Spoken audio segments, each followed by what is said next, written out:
wingman's on the inside. He calls out, hey, we got 4 bogeys. His only hope is to break right. The German is going too fast to make the sharp turn. So we turn like this very hard. Bud's flight does a half circle, then goes head-on toward the Germans. The two groups pass each other. The Germans turn left, so do the Mustangs. It's a lethal game of hunter and hunter as each side tries to get on the other's vulnerable 6 o'clock. Now we got 4 ME-109s.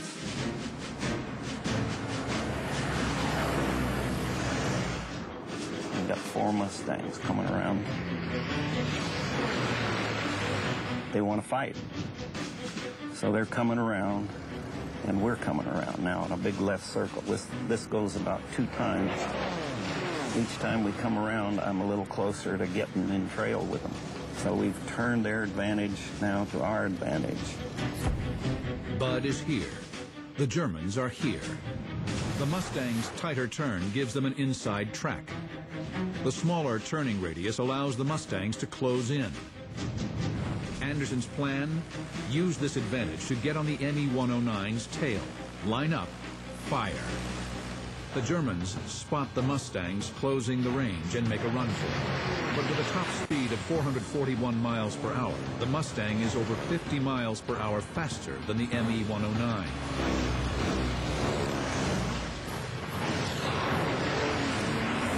Then one German breaks away from the pack and climbs. Anderson sends 2 of his Mustangs, led by Eddie Simpson, after it. Bud and his wingman, John Scarra, stay after the other 3 ME-109. Bud uses the Mustang's superior speed and gets within 300 yards of the Messerschmitt.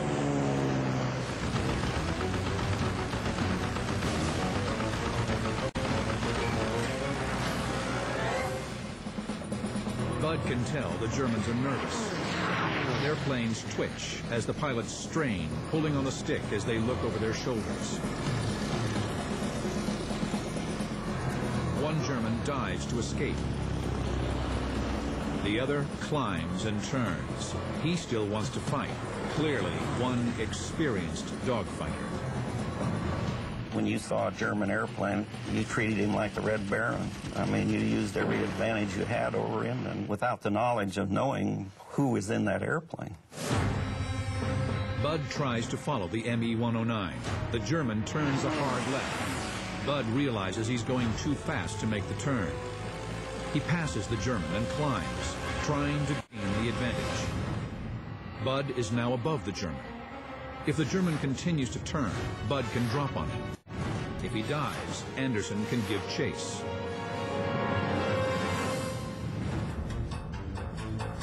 But the ME-109 skillfully reverses his turn, pulls a hard right, and gets behind the Mustangs. Bud is in front. His wingman, John Scarra, is right behind. It's now Scarra who has the German on his tail. Anderson tells Scarra to dive, hoping the German will follow. I'll drop in behind him. Maybe we can get him that way. So John did that. Sure enough, boy, he went right after him. At over 400 miles per hour, Bud dives after the ME-109 that's still on Scarra's tail. He sees that right away. He comes out, straightens out, pulls away. Then he comes around on this hard turn again. The German has pulled the same maneuver. Left turn, hard right. Using Bolka's 5th rule, he's now on Bud's tail. Now I've got the problem. So I pull the airplane up as steep as I want to, full power, got everything just going as I can. I know that I've got a little more energy than it is, but I'm thinking about plan B. In Bud's head, he knows that energy, or airspeed, is life. Anderson's in trouble. It's the only time in his Air Force career that an enemy fighter is behind him, almost making a perfect attack. I'm pulling up.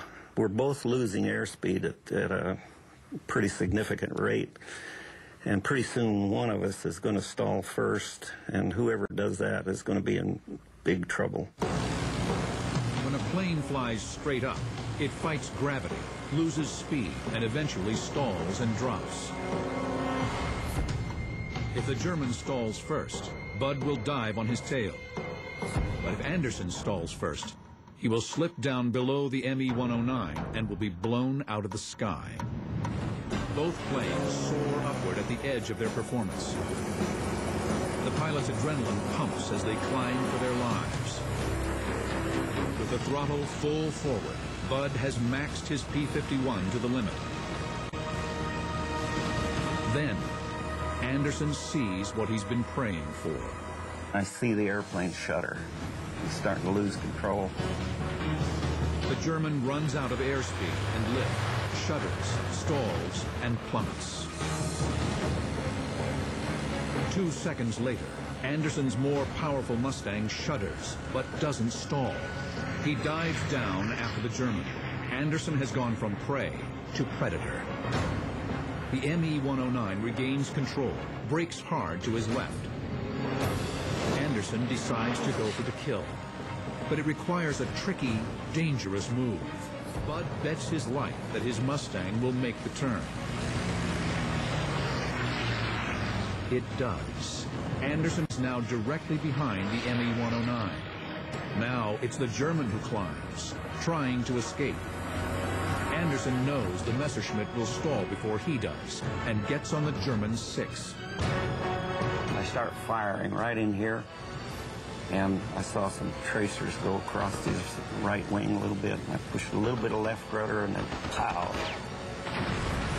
I hit him right in the middle, right in the wing root, all around the cockpit and engine area. Tremendous white vapor came out initially. The German is hit, but his plane is still intact. And then he just suspended in the air. I'm so close I can see the wheel well and the rivets and the grease and everything. He just rolls over and goes down. I followed him down through 20,000 feet. I was going faster than I ever been in my life. I was going too fast, and I pulled the throttle back.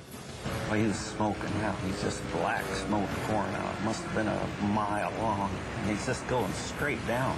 I see his shadow. He and his shadow met.